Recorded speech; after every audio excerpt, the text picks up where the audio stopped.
And now it's time for Hobo Reviews with Willie B.A. Hobo. Tonight's review, Cheaper by the Dozen. Oh my god, this is the best movie I've ever seen in my whole life! Cheaper by the dozen, or cheaper by the spoilers!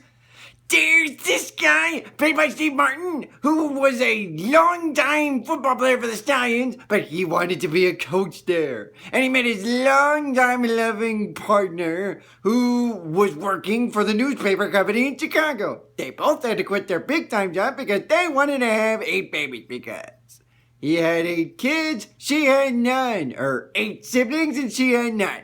So they figure, why not get together to have a bunch of them?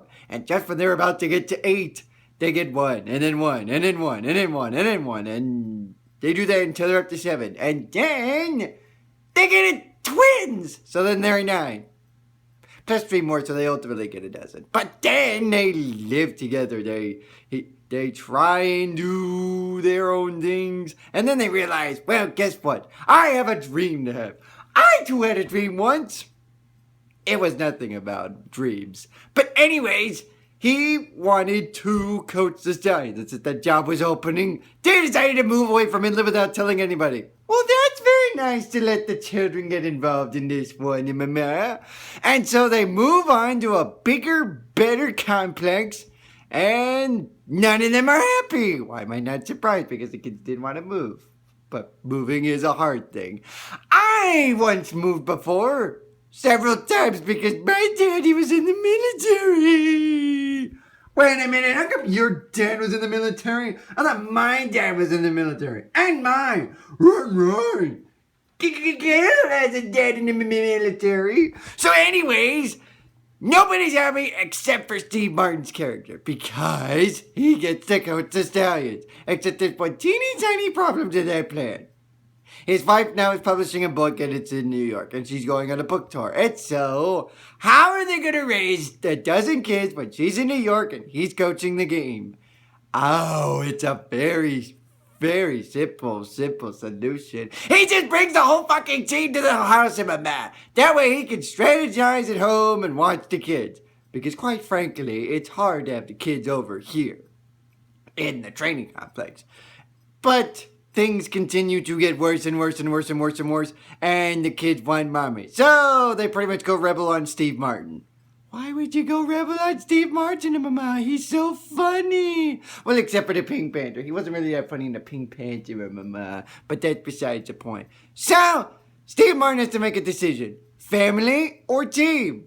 And just when he's getting told by the AD and the president, the wife shows up and says, did you put my clothes liner away? Or did you put my dry cleaning away? It's in the closet. Well, I guess the wife made the decision already.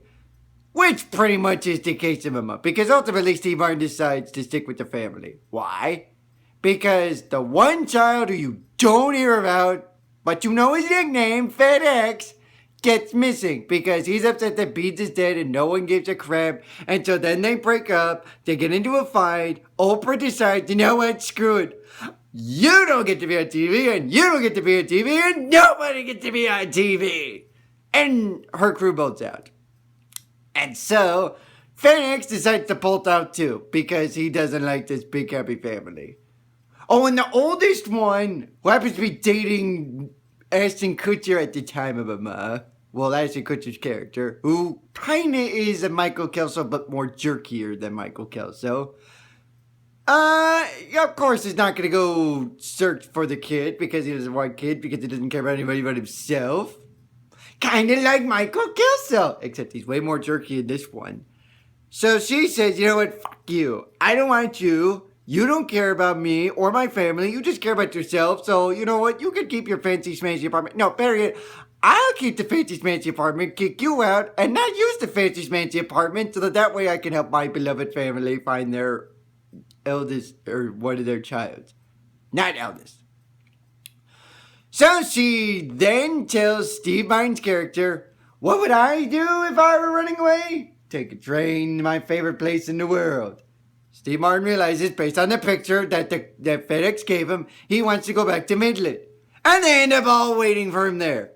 And so they all decide, you know what, let's make this right. Let's have a funeral for Beans. And then at that point, Steve Martin decides, well, I'd rather choose family than coaching. Because family is way more important to me than anything else I can achieve. And so he decides to stick with the family.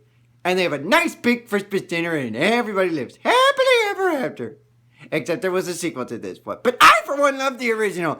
This one was really, really, really, really, really, really good. In fact, even freaking Roger Ebert gave this 2 thumbs up.